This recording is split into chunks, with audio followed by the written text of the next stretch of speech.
नमस्ते दोस्तों। आज हम मेवाड़ में जो आगे का राजवंश किस प्रकार से चलता है उसकी बात करते हैं। पिछले हमने जो वीडियो था उसमें देखा था कि जो विक्रमादित्य हुए मेवाड़ के शासक, उसकी बनवीर के द्वारा किस प्रकार हत्या कर दी जाती है।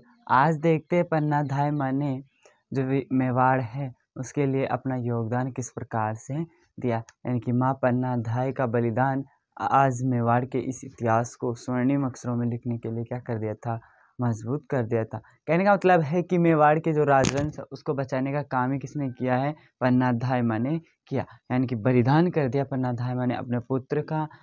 इसकी बात करते हैं तो आज देखेंगे क्या, पन्ना धाय का बलिदान। पन्ना धाय का बलिदान देखो सुनो, यहाँ क्या होता है कि विक्रमादित्य की हत्या करने के बाद बनवीर के क्या है, और भी ज़्यादा क्या जाग जाती है, इच्छा जाग जाती है कि मैं ही क्या बनूंगा, अब तो शासक बनूंगा, कि मैं ही शासन करूं और कोई शासन नहीं करे, मेवाड़ के अंदर मेरा राज हो, मेरा वंश चले, जैसा मैं कहूँ वैसा हो। सही है। तो होता क्या है कि ये कोशिश फिर वापस किसको मारने की, उदय सिंह को, क्योंकि विक्रमादित्य समाप्त तो गया है। अब बचा कौन, राणा सांगा का एक ही वंशज बच रहा था, कौन, उदय सिंह। तो उदय सिंह को क्या करना चाहता है, मारना चाहता है, कौन, विक्रमादित्य। विक्रमादित्य ने बनवीर। तो होता क्या है, पन्ना धाय माँ उसे अपनी सूझबूझ से किस प्रकार बचाती है। तो पन्ना धाय बनवीर है एक तरफ पन्ना धाय है और एक तरफ उदय सिंह है, तीनों हैं। इन दोनों के मध्य क्या है, पन्ना धाय है, इसके पुत्र था चंदन। अब होता क्या है कि चंदन इसका पन्ना धाय का पुत्र है। एक दिन क्या होता है कि बनवीर योजना बनाता है कि किस प्रकार मैं उदय सिंह को मारूंगा, कि रात को सोते हुए उदय सिंह को मार दूंगा। ये योजना बनाता है तो पास से कोई दासी गुजर रही होती है, तो दासी सुन लेती है कि आज उदय सिंह को क्या करना चाहते हैं, मारना चाहते हैं, कौन, बनवीर। ये बात जब पता चलती है किसको, पन्ना धाय को, तो पन्ना धाय क्या करती है, अपने पुत्र को क्या, जो जिस जगह उदय सिंह सोते हैं वहाँ अपने पुत्र को क्या करा देती है, सुला देती है कि मेरा पुत्र मरे तो मरे, मैं क्या करूँगी, मेवाड़ की लाज इज्जत बताऊंगी, मेवाड़ का जो वंश है उसको क्या जीवित रखूंगी। तो सहन करते थे उदय सिंह उस पर, अब सहन किसको करवा दिया, चंदन को। और उदय सिंह को क्या करती है, जो खाना उठाने वाला आता था, बड़ी सी टोकरी रखता है, उस टोकरी में पत्तल उठाने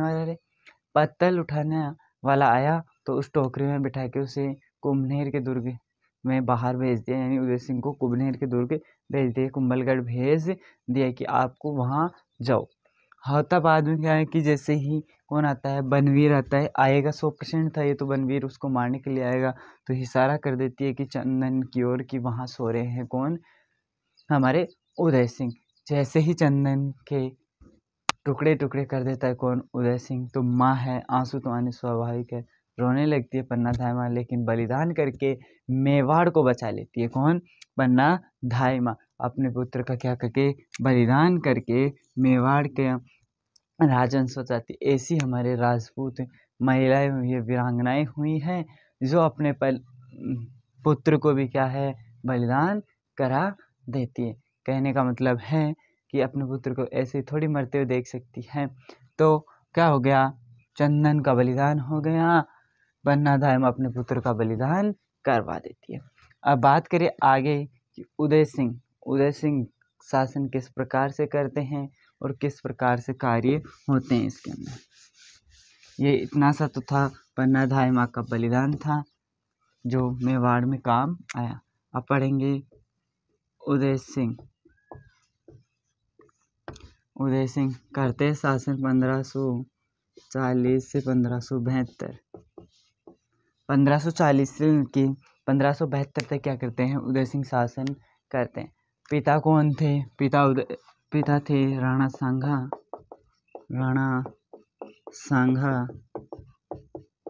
और माता थी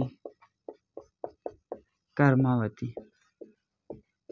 माता कौन है, कर्मावती। अब सुनो, यहाँ फिर चित्तौड़गढ़ का दूसरा शाखा हमने कहाँ पढ़ लिया था, विक्रमादित्य में पढ़ लिया था कि विक्रमादित्य के समय चित्तौड़ का दूसरा शाखा हो जाता है, यानी कि रानी कर्मावती मारी जाती हैं, जो मारी क्या जौहर कर लेती है, और चित्तौड़गढ़ का क्या होता है दूसरा शाखा होता है। अब इसके बाद में बात करें कि आगे तो इन्होंने कौन कौन से युद्ध लड़े। तो एक युद्ध लड़ा इन्होंने 1540 के अंदर शेरशाह सूरी के साथ। शेरशाह सूरी के साथ खुद युद्ध नहीं लड़ते, खुद कहाँ सुरक्षित स्थान पर चले जाते और जयमल और पत्ता क्या करते हैं, युद्ध लड़ते हैं शेरशाह सूरी से। तो दोनों क्या है, इसी युद्ध के अंदर वीरगति को प्राप्त हो जाते हैं। कौन कौन, जयमल और पत्ता वीरगति को प्राप्त हो जाते हैं। तो क्या है, इनको किससे नाम से पूजा जाता है, 4 हाथों वाला लोक देवता, जयमल को पूजा जाता है देवता। सही। शेरशाह सूरी इस युद्ध में विजय होता है, मेवाड़ पर अधिकार कर लेता है शेरशाह सूरी।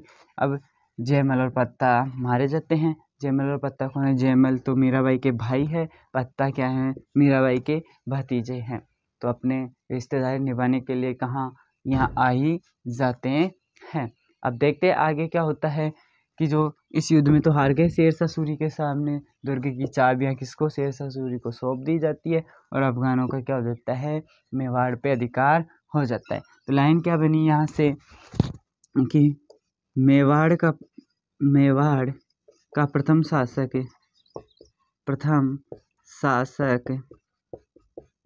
महाराणा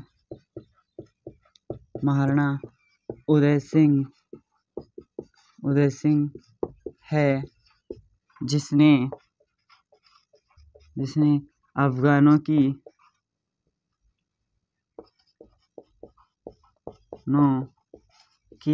अधीनता स्वीकार की।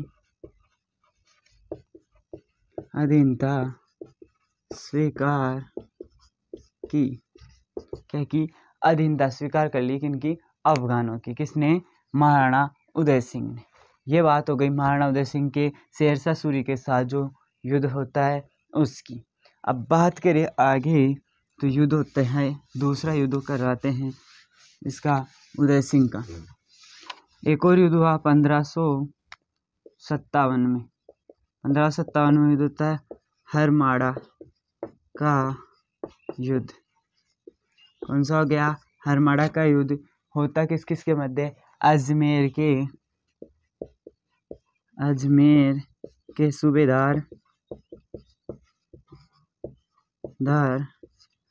वर्सेस महाराणा उदय सिंह। अजमेर के सूबेदार वर्सेस महाराणा उदय सिंह के मध्य कौन सा युद्ध होता है, हमारा हरमाड़ा का युद्ध होता है। इस समय यहाँ का सूबेदार था कौन, बात करें कि सूबेदार कौन रहा है, सूबेदार थे हाजी खा कहते यहाँ के सूबेदार थे। अब बात करें हाजी खा का साथ किसने दिया, तो इसका साथ थे मारवाड़ के राजा कौन है, मारवाड़ के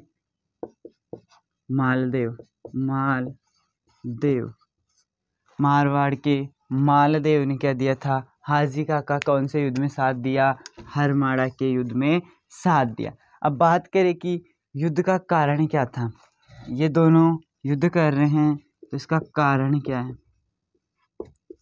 रंगराय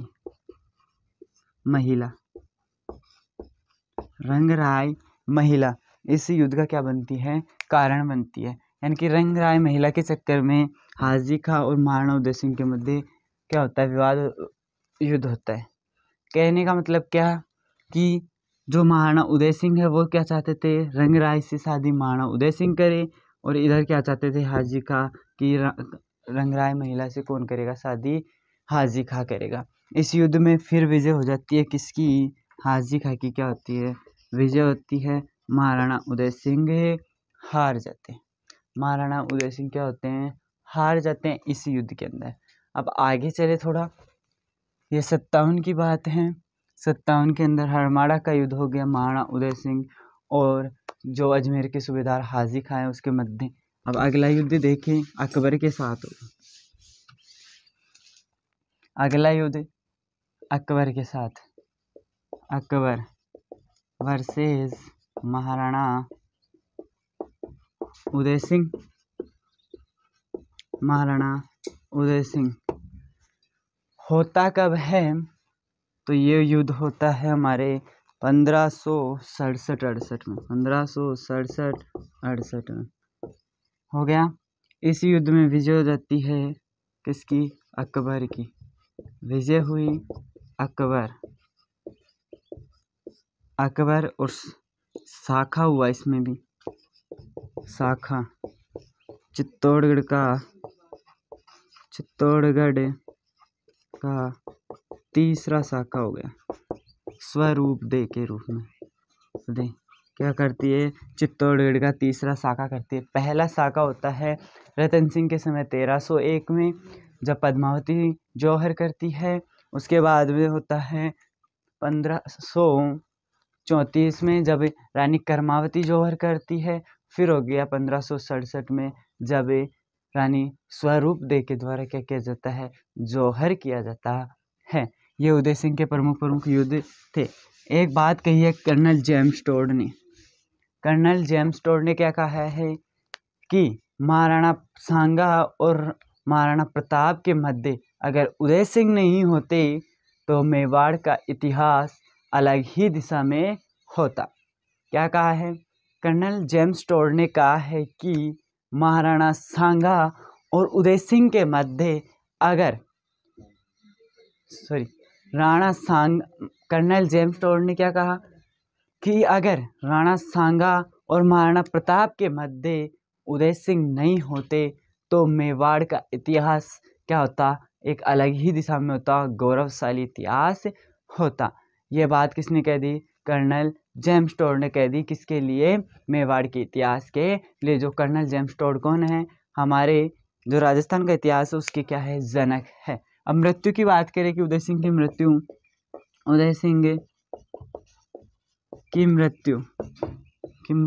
कब हुई? तो मृत्यु हो गई 1572 में, होली के दिन। छत्री की बात करें तो छत्री गोगुंदा में क्या बनी हुई है? उदय सिंह की छत्री बनी हुई है। ये होता है उदय सिंह। अब उदय सिंह के बाद में हम महाराणा प्रताप के बारे में पढ़ेंगे, जो बहुत बड़ा शासक हुआ और डिटेल से उसको अध्ययन करेंगे।